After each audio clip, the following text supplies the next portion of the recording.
کشمیر کا تو فخر نشان، ترکا نہیں تجھ کا نہیں، افضل تو میرے مہرباں، ترکا نہیں تجھ کا نہیں۔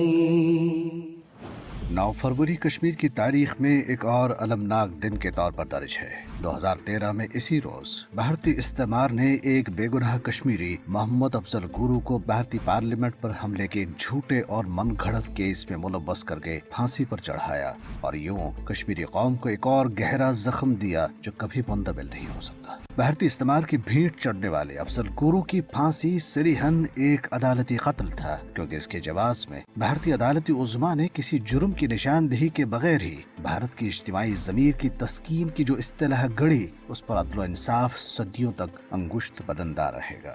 غفلت اور کشمیریوں کے تئیں سفاکیت و شقاوت قلبی کا یہ عالم کہ محمد افضل گورو کی پھانسی کے لیے ان کی صدر ہند کے پاس سالوں سے بڑی رحم کی اپیل کو جس اجلت کے ساتھ مسترد کرایا گیا اور از روئے قانون ان کے اہل خانہ کو مطلع کیے بغیر راتوں رات ان کو تختہ اعدام پر چڑھایا گیا، وہ بھارت کے نظام انصاف کے ماتھے پر ایک اور بدنما اور انمٹ سیاہ داغ چھوڑ گیا۔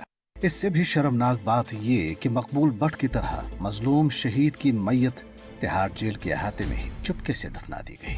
محمد افضل گورو کون تھے؟ کس طرح انہیں اس ڈرامے پر مبنی کیس میں پھنسایا گیا؟ اور اس ڈرامے کے اصل محرکات کیا تھے؟ یہ جاننا بہت ضروری ہے۔ دراصل یہ خونی ڈرامہ بھارتی خفیہ ایجنسی را نے کئی ماہ کی منصوبہ بندی کے ساتھ رچایا تھا، اور اس کا مقصد تھا تحریک آزادی کشمیر اور پاکستان کو بدنام کرنا۔ اس شیطانی سازش کو عملانے کے لیے کشمیر پولیس کے ایک سینئر آفیسر دویندر سنگھ کو استعمال کیا گیا، جس نے محمد افضل اور بعض دیگر محبوس کشمیریوں کو جھانسا دے کر پھنسایا۔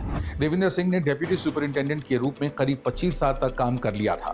دیویندر سنگھ ان دنوں سری نگر سے لے کر دلی تک راجنیتک اور آدھارک گلیارے میں چرچا کا وشے بنا ہوا ہے۔ افضل گورو کی پتنی تبسم نے آروپ لگایا ہے کہ دیویندر سنگھ نے اس کے پتی کو رہا کرنے کے بدلے میں 1 لاکھ روپے مانگے تھے۔ تبسم نے دعویٰ کیا کہ انہوں نے اپنے سونے کے زیور بیچ کر 1 لاکھ روپے دیویندر سنگھ کو دے دیے تھے۔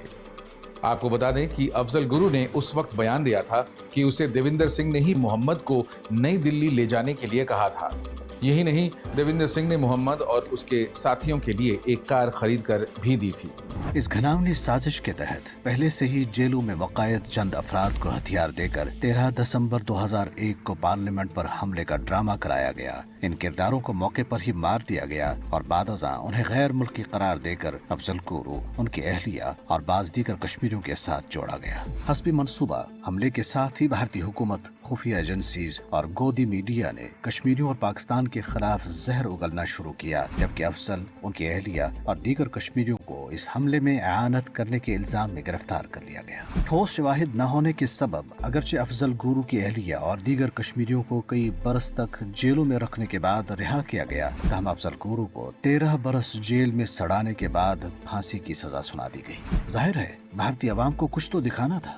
بھارتی سپریم کورٹ نے اپنے فیصلے میں اعتراف کیا کہ افضل کے خلاف کوئی ٹھوس اور واقعاتی شہادت نہیں ہے، مگر اس کے باوجود ان کی پھانسی کا پروانہ یہ کہہ کر جاری کیا گیا کہ اس سے بھارت کے اجتماعی ضمیر کو تسکین ملے گی۔ انصاف کی تاریخ میں اس سے پہلے کبھی ایسی تعویل نہیں گڑھی گئی۔ اس سے ٹھیک 29 سال پہلے اسی تہاڑ جیل میں کشمیریوں کے ایک عظیم لیڈر محمد مقبول بٹ کو بھی یہ سمجھ کر تختہ اعدام پر چڑھایا گیا تھا کہ اس شیر کی دھاڑ یہیں ختم ہوگی، مگر صرف 6 برس بعد ہی کشمیر کے ایک نوجوان نے مقبول بٹ کا ایک نیا روپ دھار کر مزاحمت کی وہ تحریک برپا کی جسے بھارت 34 برسوں سے 10 لاکھ فوج، بے پناہ وسائل اور چانکیائی حربوں کے بے مہار استعمال کے باوجود دبا نہ سکا۔ جہاں تک افضل گورو کا تعلق ہے تو بھارتیوں نے سچ پوچھیے تو ایک عام اور پرامن کشمیری کو اپنی استعماریت کی بھینٹ چڑھا کر وہ ہیرو اور وہ ستارہ بنا دیا جو کشمیر کے آسمان پر ہمیشہ چمکتا رہے گا، اور اپنی مظلوم قوم کے نظریے کو مضبوطی اور جذبہ و عزم کو حرارت فراہم کر کے اسے تاحصول آزادی بھارتی سامراج کے خلاف مزاحمت پر آمادہ رکھے گا۔